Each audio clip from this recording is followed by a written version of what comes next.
mètres secondes moins 1 déterminer littéralement puis numériquement F. Donc lui d'être full vidéo, faire l'exercice et on passe à la correction.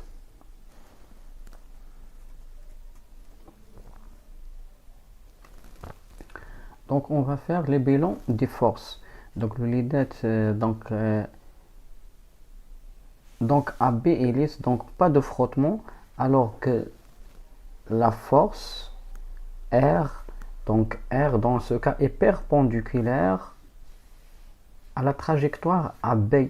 Donc R est comme ça, donc elle est perpendiculaire à cette tangente. Donc voilà R, on peut écrire R.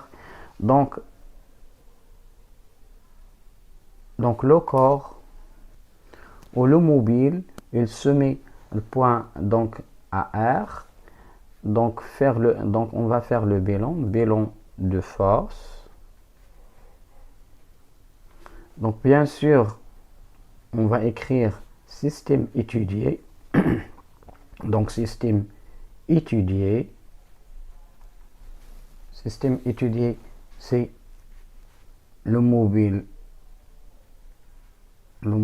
S, par exemple. Bien sûr, il y a action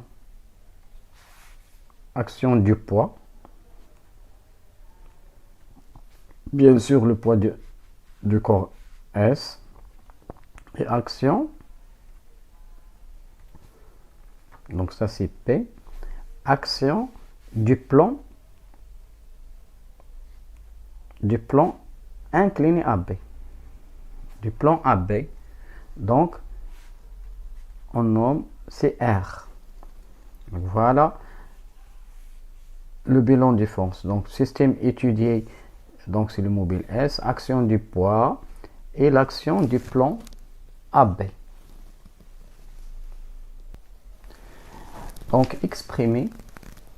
Donc, on va exprimer le travail de P et le travail de R.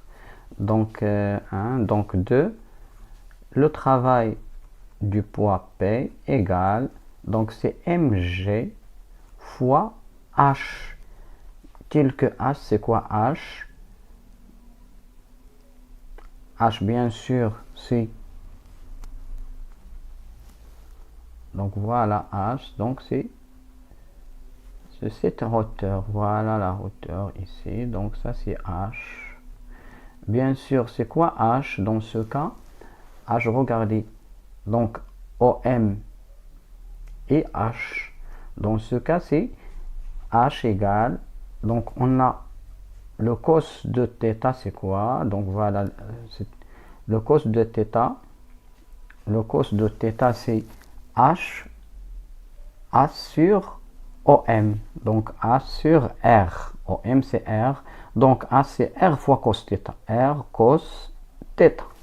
Donc R cos θ. Donc on va remplacer H par R cos θ. Voilà M fois G fois R cos θ. Bien sûr, H, c'est l'altitude entre le A et M. Voilà. Donc le point de départ et le point d'arrivée au point M. Donc voilà. Donc c'est le travail de A jusqu'à M. Bien sûr, ça c'est M. Donc c'est l'altitude, H c'est l'altitude, c'est la différence d'altitude entre A et M. On peut écrire c'est Z A moins ZM. Donc voilà le travail. Et le travail de R, c'est R scalaire AB. A et B sont orthogonales, donc le travail de R c'est nul. Donc on applique le théorème de l'énergie cinétique au point M, établir l'expression littérale de la vitesse Vm du mobile en fonction de Va, Gr et θ. Donc l'idée le théorème d'énergie cinétique, donc au point A jusqu'à le point M. Donc c'est l'énergie cinétique au point M moins l'énergie cinétique au point A égale, donc c'est le travail, bien sûr c'est le travail de la force P de bien sûr de A jusqu'à M, plus le travail de la force R de A jusqu'à M. On a dit déjà que le travail de R est nul. Donc voilà, donc le travail dans ce cas c'est mg,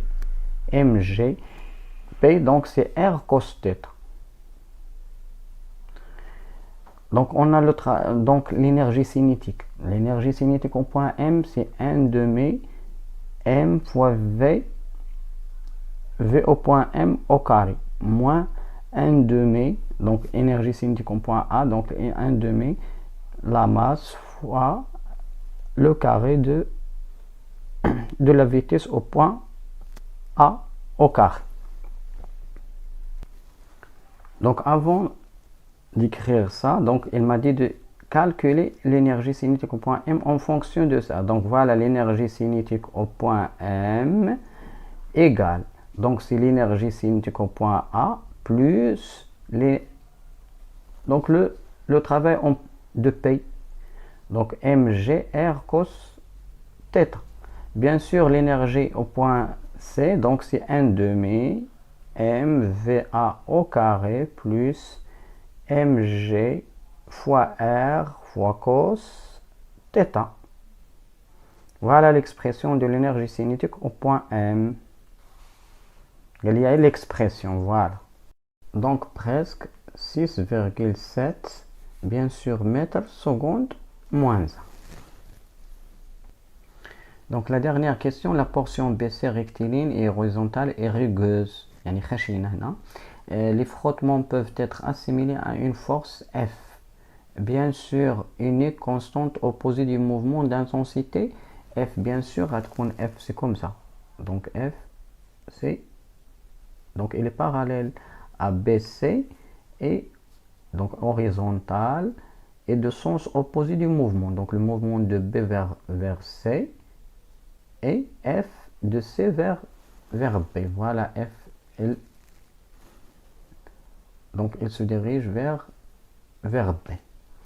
Donc en appliquant le théorème d'énergie cinétique, l'énergie cinétique atteint la vitesse en C, donc l'énergie cinétique, donc dans ce cas, voilà le corps, donc il se met à la force F et le poids bien sûr P, donc le poids P et F, donc bien sûr F est l'opposé.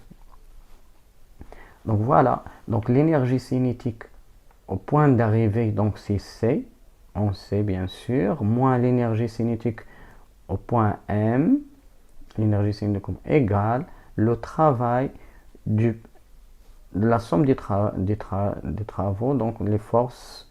Donc voilà le travail de P, bien sûr, donc de B, donc de B vers C, plus le travail de F, bien sûr de B jusqu'à C. Donc le travail de P, il est perpendiculaire au déplacement. Donc voilà, donc le travail P est nul. Pourquoi? Parce que P est perpendiculaire à BC. Donc le travail est perpendiculaire à BC. Donc voilà, dans ce cas, donc j'ai le travail, donc l'énergie cinétique en C, c'est 1 demi mvc au carré, moins l'énergie cinétique en B, donc c'est 1 demi mvb au carré, qui est égal le travail de F. Le travail de F, c'est F, bien sûr, scalaire, donc scalaire BC. Donc scalaire BC, donc on a la zaouia binatum, c'est 80, donc c'est 180 bien sûr. Voilà B, voilà C, et le travail ici, donc c'est les deux vecteurs binatum, c'est 180 degrés. Donc 1 demi MVC égale, donc c'est dans ce cas on dirait moins F fois BC, donc fois BC fois cos de 180 عطينا هذا لو موان ici. Donc هنايا هاد BC غنجيبوه هنا لتحت. Donc voilà, c'est 1 demi mvc au carré moins 1 demi mvb au carré sur bc. Donc bien sûr غنديرو هاد moins ici, moins bc. donc غتعطينا هنا bien sûr f. donc هذه هي ça c'est f, pardon là c'est f. donc f égale, donc c'est 1 demi mvc au carré moins 1 demi mvb au carré sur moins bc. نحسب هذا. donc application numérique. l'olidate application numérique c'est 1 demi mvc au carré moins 1 demi mvb au carré. donc 1 demi 0,1 c'est la masse, c au carré donc c'est 5 au carré moins 0,5 sur 2 fois vb au carré c'est 6,7 au carré, le tout sur moins 1,5. donc c'est bc. donc c'est un nombre négatif sur un nombre négatif. il nous donne c'est 0, donc c'est presque 0,66 نيوتن. donc إلى هنا ينتهي هذا الفيديو أعزائي التلاميذ، دمتم سالمين.